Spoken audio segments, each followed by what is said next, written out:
Hello, my friends. Welcome to the Wicked Bitter channel. I'm Travis. I thank you for checking out this video. Hey, if you're somebody who loves professional wrestling content on YouTube, then this is the channel for you. If you don't mind giving this channel a chance, if you take a couple of seconds and subscribe, if you like the channel, just stay a while, hang out with us, and join in on this great community that we have here. We're growing this thing. It's going to keep going and going. It's not stopping for anybody, and we've got a great group here already. I mean, we got people in the comments every single video. We got emails coming in. We do videos, answering emails. It's truly a really fun and great environment here on this channel, so I ask that you consider subscribing to this channel. That'd be great. And if you're somebody who has already subscribed to this channel, you made the right choice. Welcome back. I'm glad to have you here. Let's get into what happened on Monday Night Raw. Now, we're going to jump all over the place here, and this video might not actually be that long because the fact is, I'm kind of tired. I'm tired. I had a long day. I had work. I had school. I had to go on a tour with my fiance somewhere for a wedding thing. I mean, it's just, I watched all of Raw, and I'm like, let me put out a video. Let's put out a video. Let's talk about Raw because I know tomorrow, Tuesday, is going to be pretty busy. At the time of this recording, it's Monday night. That's why I say that. But none of that matters to you. What matters to you is what happened on Monday Night Raw, and we're going to get into exactly what happened here. Not every single thing, but I want to take away some of the key parts. First big thing, Otis helping Gable beat Sami Zayn. Now, later on in the show, Otis ended up going up to Sami Zayn and apologizing for it, and Sami Zayn kind of related to him a little bit, saying, hey, I know what it's like to be in a situation where you're kind of held against your will kind of thing, where you're being taken advantage of, and it's better to get out of it now instead of waiting and waiting and waiting. So, I like where they're going with this. It kind of looks like Chad Gable is just going to drop Maxine and Tozawa, and maybe Gable will hang around, maybe Otis will hang around for a little bit. I don't know. We did see later on in the show Gable talking backstage with the Creed brothers, and Otis came up to Gable, and then one of the things I took away from that was when Gable said, hey, I'll talk to you guys later, he said, think about what I said. And that made me think that it's starting to cook a little bit here. We might get the Creeds hanging out with Gable. It might be a faction, might be a unit. My question is, will Otis be a part of that, at least at first? Or will Otis just turn on Sammy, turn on Gable before it even gets to that point? Who knows? Maybe Otis can cost Gable the match at King and Queen of the Ring. I don't think so. I think they're going to drag this out and draw it out a little bit longer. But ultimately, my gut is telling me that Otis is not going to stick around with Gable. And I think Gable's just going to go on his own and just do his thing with the Creed brothers. I mean, what is going on with Braun Breaker? Good God. How does this dude not pop blood vessels every single week? I don't understand it. He is destroying people. He just killed a guy named Cale Dixon, and I'm not sure who he is, but Michael Cole said that this guy was from NXT or trying to win a contract to be a part of NXT or something. I don't know who it is. Whoever it is, somebody make sure we check on that dude because I think he actually might be dead. I also really like Braun Breaker just showing up and just attacking people backstage. He speared the hell out of Ricochet just randomly. And Braun Breaker's thing is he's telling Pierce that you can't control him and that Paul Pierce. My God, my brain's on basketball. Adam Pearce didn't put Braun Breaker in the tournament, so he is just going to go nuts now, apparently. I don't know how you control this man, and I don't know what the end game is here for Braun. For now, it looks like an immediate rivalry with Ricochet, I guess, maybe. Other than that, I don't know. I hope we do something with Breaker. I think right now they're just trying to buy some time and see what we can do with Braun until we give him a meaningful feud. But can we get a meaningful feud with Breaker though?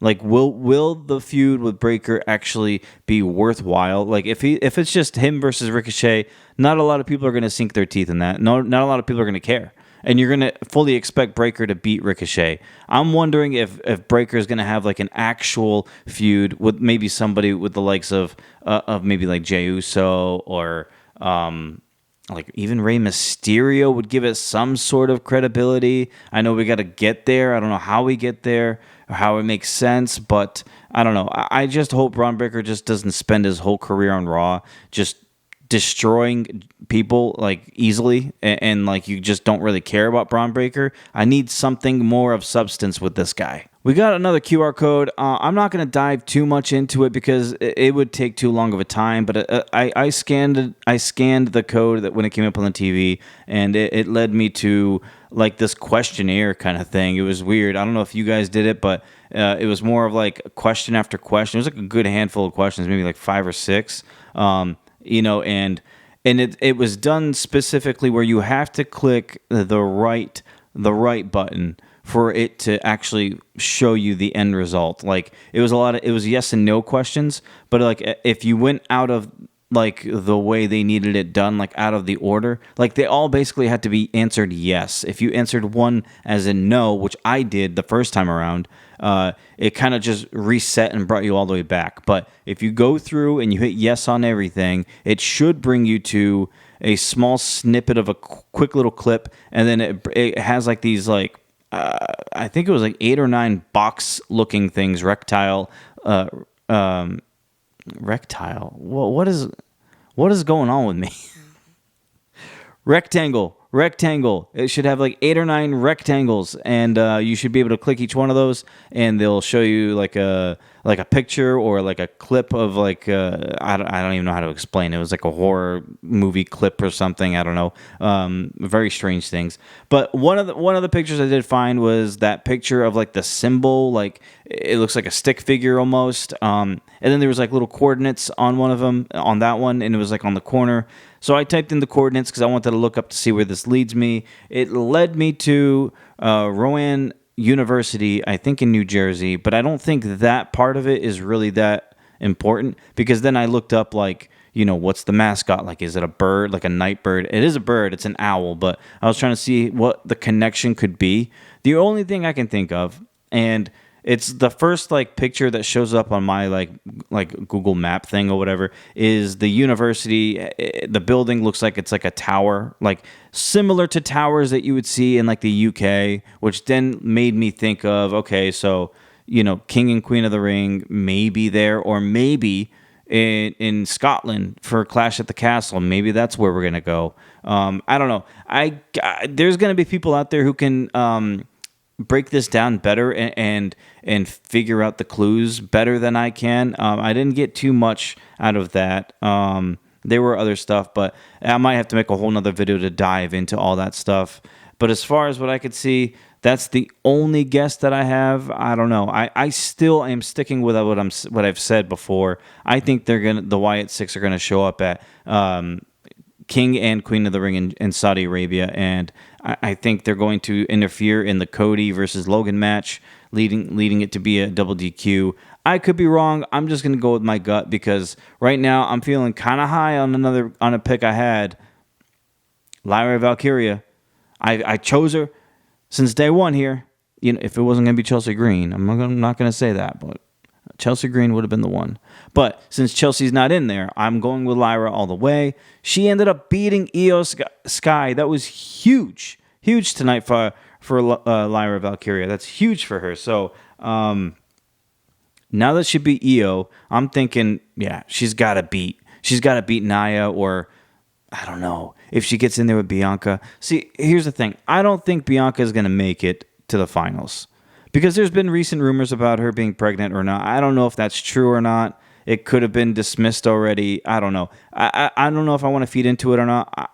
But I'm just thinking, because Jade got disqualified against Nia, I'm thinking that Jade is still going to be very furious about the Nia thing. And I think during the Bianca Belair and Nia Jax match, I think Jade will come out and like accidentally cost Bianca the match. I don't think it'll be on purpose. I think Jade will just be too mad about what happened last week on SmackDown, where it's just gonna blind her, and she's gonna disqualify Nia Jax or Bianca, I should say, and Nia wins again that way. But then we get Nia versus Lyra at King and Queen of the Ring for the crown, and I think if Nia goes and it's Lyra versus Nia, I'm still picking Lyra. I have to. I got to ride it out until the very end. And even if it was Bianca versus Lyra, even though odds are it might be Bianca that wins, I still have to go with Lyra. I've backed her this whole time. I got to stick with it. And that's where I'm going. Because Lyra Valkyria, Queen of the Ring. I'm calling it. I've been calling it, and I think that's what it's going to be. I think it'd be huge for her. It'll catapult her career already. She's just showed up on Raw like 3 weeks ago. This would be huge for her. Staying on that topic of Nia Jax and Bianca Belair, though, I would like to see, and I wonder if they're going to go this way, I wonder if they're going to have Bianca and Jade defend their tag team titles against Nia Jax and Tiffy Time. I don't know. I noticed that Tiffany Stratton and Nia have put out a lot of videos together, like on TikTok and stuff. They have the chemistry there with one another. Maybe we get something like that. Maybe we get that as the tag team feud. I know Shayna and Zoe just won the qualifying or number one contenders tag match on Raw, but I mean Nia or Shayna and Zoe are not going to beat them for these tag titles. This is just them to get them a title defense and win or whatever. But yeah, I think it'd be cool to see Nia and Tiffany team up. Speaking of Shayna and Zoe, though, Sonya Deville is back, and apparently she's on Monday Night Raw. And she had something she wanted to say to Shayna. We didn't really get to hear it. I don't know what it is, but something is coming with this. I don't know if Shayna's or Sonya's just going to be the manager of them, or maybe it'll be Shayna and Sonya will kind of reunite and kick Zoe to the curb kind of thing. I don't know. I think we got something here, and I'm kind of interested to see where it goes. I do like Sonya Deville. I actually really thought that Mandy Rose would be the one that would stay and Sonya would eventually get let go by the company, but that is not how things turned out. Sonya is still here, Mandy is gone. And I do like Sonya. I want to see what she can do. I actually really liked her as the general manager or whatever, co-general manager of SmackDown a while back, but I'm glad she's back, glad she's healthy. I do think Sonya does deserve something. You know, she's improved in the ring. She's charismatic, like she can cut promos, I guess. You know, she can talk. So I mean, I something's there with her. I'm not saying she needs to win all these women's championships, but I think she is in a good spot to do something of significance on Monday Night Raw. Let me just put it that way. Other things that happened, Priest telling Carlito that he needs to earn his keep or just to keep earning his keep is very interesting to me. I don't know if I'm a fan of Carlito joining the Judgment Day. I don't know what this is all about. I just think they have nothing for him. And also maybe it gives Carlito some kind of backup for when he feuds against LWO. I mean, they just took out, I think it was Cruz del Toro. Maybe we can get a 4-on-4 or something here, 3-on-3. I think this is just kind of like a throwaway thing. I don't think Carlito joining the Judgment Day is going to really happen, like officially. And if it does, I don't think it's going to last long.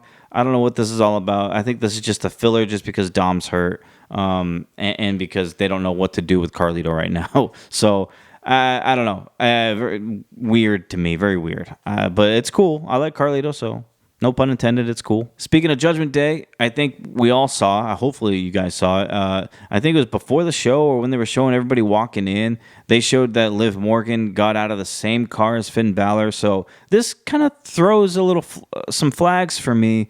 So maybe it's not just Liv talking to Dom or trying to get in on the inside, that sounds bad, of Judgment Day. I don't know what this is going to be. I don't know if Liv is trying to join Judgment Day. I don't know if Liv is just trying to get in the ear of every member of Judgment Day to try to steer them a certain direction. This one's hard for me to kind of put my thumb on. I was convinced it was going to be Liv trying to like sway Dom out of Judgment Day and have him kind of like fall for her and follow her around and all that kind of stuff. But I don't know. I've been saying Judgment Day needs to break up, but I think they're still hanging on to it for a little bit here. I want to see the split. I think it's time for the split, honestly. I think Judgment Day has run its course.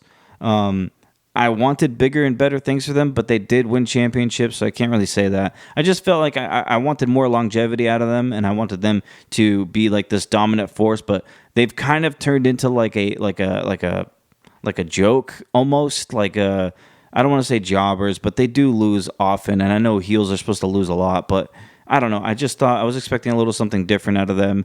But now with Dom hurt, with Rhea hurt, you know, Priest as champ, I just see like it's time to break the squad up. Balor turned face or Priest turned face, something. I just want them to feud with one another, and I want to figure out what this whole Liv and Judgment Day thing is. We got to get to the bottom of it. One last thing here. Gunther has beat Jey Uso to advance in the finals of King of the Ring. So I fully expect it now, with this being the result, it being Gunther versus Randy Orton, and then Lyra versus, I'm going to say Nia. I might be wrong on the Nia thing, but I'm going to say Nia.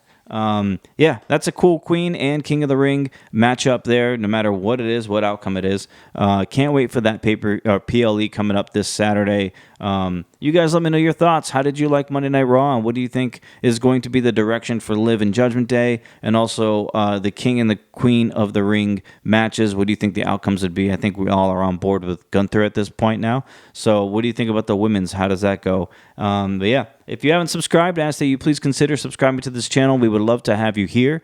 And as far as everybody else goes, I hope you all have a great week. And we'll be back here to put out more videos this week. So check out and look out for those. My last couple videos didn't get that many views, guys. We gotta pump these numbers up, man. All right. You guys have a great week. Until we eat again, stay bitter.